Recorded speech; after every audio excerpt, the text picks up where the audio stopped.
Oi pessoal, sejam bem-vindos a mais um vídeo aqui no canal. O vídeo de hoje vai ser sobre como descobrir o sexo da sua calopsita. Eu vou falar aqui no vídeo todos os meios que tem para vocês descobrirem o sexo da calopsita de vocês, se é macho ou se é fêmea. E eu também vou falar aqui no vídeo sobre alguns mitos que espalham por aí como meios de definir o sexo da calopsita. Esses dois que eu tô aqui hoje são o Chico e o Billy, e eles são dois machos e eles são um casal. E vai ser um dos mitos que eu vou desmistificar aqui no meu vídeo, que é calopsita, quando acasala uma com a outra, é porque é um macho e uma fêmea, e não é bem assim. Vamos começar falando da principal maneira que se tem para sexar as calopsitas, que é a sexagem, né? Mas o que é a sexagem? Como se faz a sexagem? Quanto custa a sexagem? Quanto tempo demora para fazer essa sexagem? Então, pessoal, a sexagem ela não é nada mais, nada menos que um kit que você pede em um laboratório. Mesmo se não tiver um laboratório na cidade de vocês que faça sexagem, dá para vocês pedirem de outra cidade, eles atendem todo o Brasil, os laboratórios que fazem sexagem, como por exemplo Ampligen, Unigen, Linkgen, enfim. Esses laboratórios eles fazem sexagem. Custa em média de 18 até 30 reais, essa média aí de valor. Então é baratinho para vocês saberem o sexo da ave de vocês. E aí nesse kit que eles vão te enviar para você, ou vão te enviar, ou você vai imprimir na sua própria casa para você coletar as penas ou o sangue lá que você vai tirar da unha da sua calopsita, ou também de casca de ovo. Alguns laboratórios fazem a sexagem com casca de ovo. O resultado sai em até menos de um mês, dá para você decidir se vai escolher um certificado que eles mandem pelo correio ou se vai querer por internet, por e-mail, enfim. Então, sexagem é um meio muito rápido, barato e eficiente para saber o sexo da sua calopsita, independente da idade que ela tenha. Ela é o principal meio que tem 99% de chance de acerto no sexo da sua calopsita. É muito raro acontecer erros, mas pode acontecer. Mas é raríssimo, eu só vi um caso em toda a minha vida de sexagem que deu errado. Mas então é o principal meio para vocês descobrirem o sexo da ave de vocês. Lembrando, não se apeguem a não ter laboratório na cidade de vocês, porque os laboratórios que fazem sexagem em todo o Brasil e é bem barato. Outro meio de sexar apenas algumas calopsitas é por dimorfismo sexual. O que é dimorfismo sexual? É diferença entre o macho e a fêmea. Algumas mutações, ou seja, alguns padrões de cores de calopsitas apresentam esse dimorfismo sexual após a primeira muda de penas, ou seja, a primeira muda de penas ocorre entre 5 e 9 meses de vida da calopsita. Então, entre esse período ocorre a primeira muda de penas e depois dessa muda de penas você vai conseguir ver se essa calopsita é um macho ou uma fêmea, se ela for uma mutação que tem dimorfismo sexual. Eu vou falar para vocês aqui todas as mutações que tem dimorfismo sexual e qual é o dimorfismo sexual delas. Vamos começar pelo mais comum que a gente tem, que é o cinza cara amarela, também conhecido como silvestre. Só que se eu chamar de silvestre aqui, um monte de criador vai cair matando em cima de mim, falando que silvestre só tem na natureza. Então, enfim, o cinza cara amarela, que é igual esse aqui que tá no meu ombro. O que tá no meu ombro é um macho. Por quê? Porque ele tem essa máscara amarela na face dele. Os machos ficam com essa máscara amarela na face após a primeira muda de penas. E as fêmeas permanecem com ela cinza. Os machos nascem com elas cinzas, iguais a das fêmeas, e só depois da muda de penas que aparece essa máscara. Eu vou deixar a foto aqui na tela de uma fêmea para vocês verem. Também tem os canelas é a mesma coisa, gente. O macho fica com a máscara amarela na face após a primeira muda de penas e as fêmeas permanecem com a face canela. Nas pérolas, nas calopsitas pérolas, as pérolas, pérola cara branca, pérola canela cara branca. Pérola, canela, cara branca, as fêmeas elas continuam com o perolado delas, só os machos perdem pouco ou completamente aquele perolado, só sobra algumas pintinhas ali nas costas deles.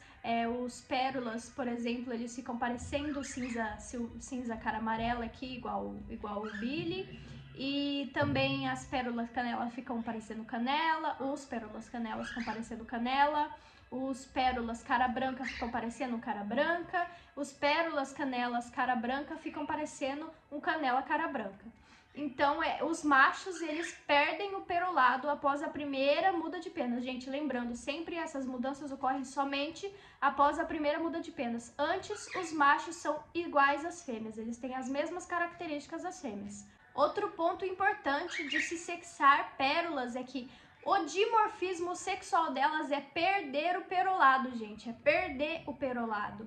Tem pérolas que nascem com pouco perolado, como essa aqui que eu vou deixar aqui, que ela é a Pipoca, é uma calopsita de um vizinho, e ela nasceu com pouco perolado, mas ela é fêmea porque ela é sexo-ligada, inclusive eu vou falar sobre sexo-ligada aqui nesse vídeo. Então, se sua calopsita nasceu com pouco perolado, e se ela manter esse pouco perolado após a primeira muda de penas, ela é uma fêmea. Agora, se ela perder um pouquinho desse perolado, ou todo ele, depois da muda de penas, então é um macho. Fiquem de olho nessa perda de perolado das pérolas. Sobre calopsitas cara branca, as calopsitas cara branca machos, elas ficam com uma máscara branca na face depois da primeira muda de penas e as fêmeas permanecem com ela cinza. O mesmo para a cara branca canela. As cara brancas canelas machos ficam com uma máscara branca na face depois da muda de penas e as fêmeas permanecem com ela cara branca canela, cinza canela. Em mutações como lutino e arlequim, inclusive as mutações que tiverem arlequim como arlequim pérola canela, arlequim pérola canela cara branca, enfim, todas essas mutações que tiverem arlequim junto, elas não vão ter esse dimorfismo. Muitos arlequins pérolas machos não perdem o perolado depois da primeira muda de penas. Muitos só perdem depois dos 4 anos, muitos nunca perdem. Então não é um método seguro de sexar arlequins pela perda de perolado. Arlequins, eles não têm dimorfismo sexual, ou seja, a diferença entre macho e fêmea. Mesmo se tiver pérola junto, é muito difícil você ter uma certeza do sexo deles pelo dimorfismo sexual. O mesmo com o lutino cara branca e o lutino comum. Eles não possuem dimorfismo sexual, o macho é igual à fêmea, então o sexo deles só por sexagem ou por sexo ligada, que eu vou ensinar daqui a pouco. Agora eu vou falar para vocês sobre mutação sexo ligada, só que eu vou falar de uma maneira mais geral, menos técnica e menos abrangindo a genética em si, só para vocês entenderem mesmo assim por cima como funciona, como saber se é macho ou fêmea e ponto. As mutações sexo-ligadas são pérola, canela, platino e yellow chick. Vocês não devem conhecer essas duas últimas que eu falei porque elas são as mutações mais raras, mais difíceis de se encontrar nas calopsitas e são mais caras também. Elas ainda têm pouco no Brasil. Mas então, como funciona a mutação sexo-ligada? Falando de uma maneira mais geral, para nascer ambos sexos da mutação em si, por exemplo, para nascer, eu vou usar o exemplo aqui da pérola. Para nascer uma pérola de ambos sexos, você vai precisar que a mãe dessa pérola seja uma pérola.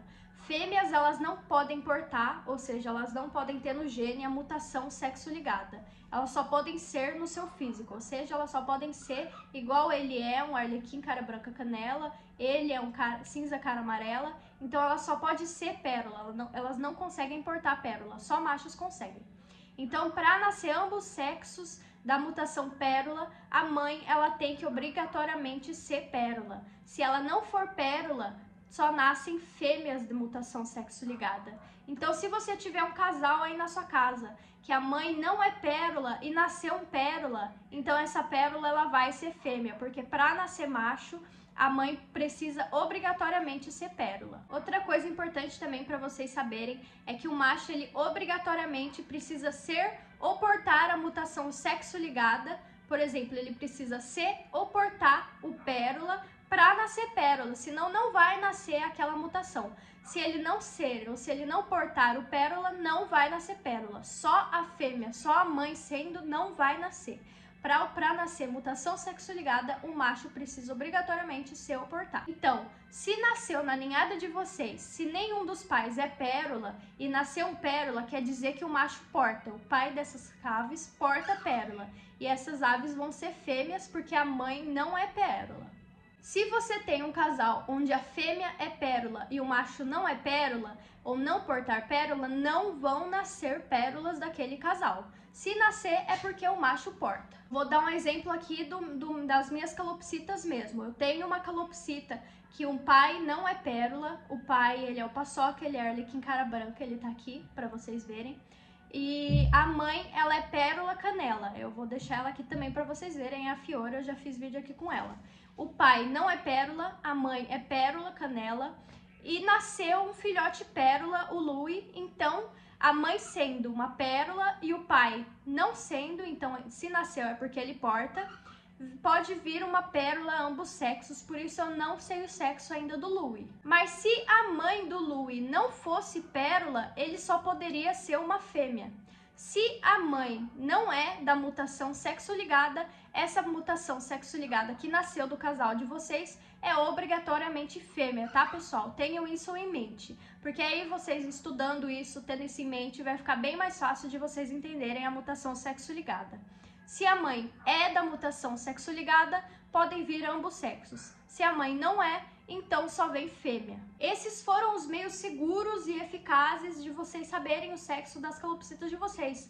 Agora eu vou entrar em detalhes aqui com vocês sobre os mitos que espalham por aí sobre como sexar as calopsitas, porque eu vejo que tem mais mitos do que formas de sexar realmente a ave de vocês. Então achei importante pegar nesse ponto para desmistificar vários métodos aí que eu vejo que não são nada seguros. Canto definir sexo das calopsitas, gente, é totalmente possível uma fêmea de calopsita cantar. Eu tenho 2 fêmeas aqui em casa que cantam. Eu já vi mais fêmeas cantarem, eu já vi fêmea fazer fio-fio, eu já vi fêmeas cantarem músicas, eu já vi fêmeas aprenderem músicas inteiras.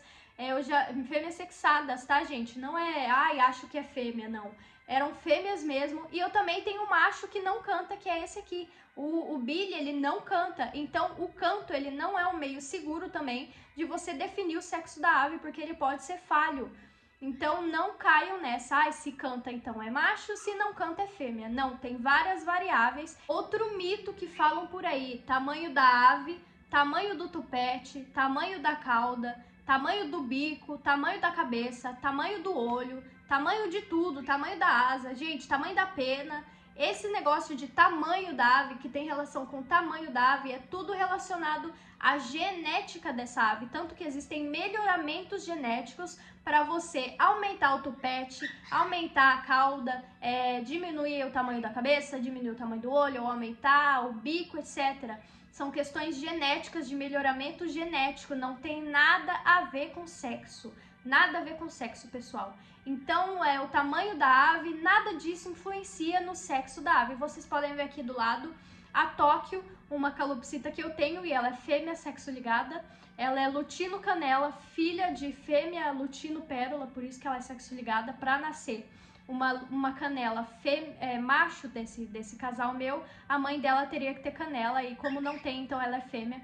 E olha o tamanho do tupete dela. Então, tupete não define sexo, tamanho de tupete, tamanho de nada define sexo nas calopsitas.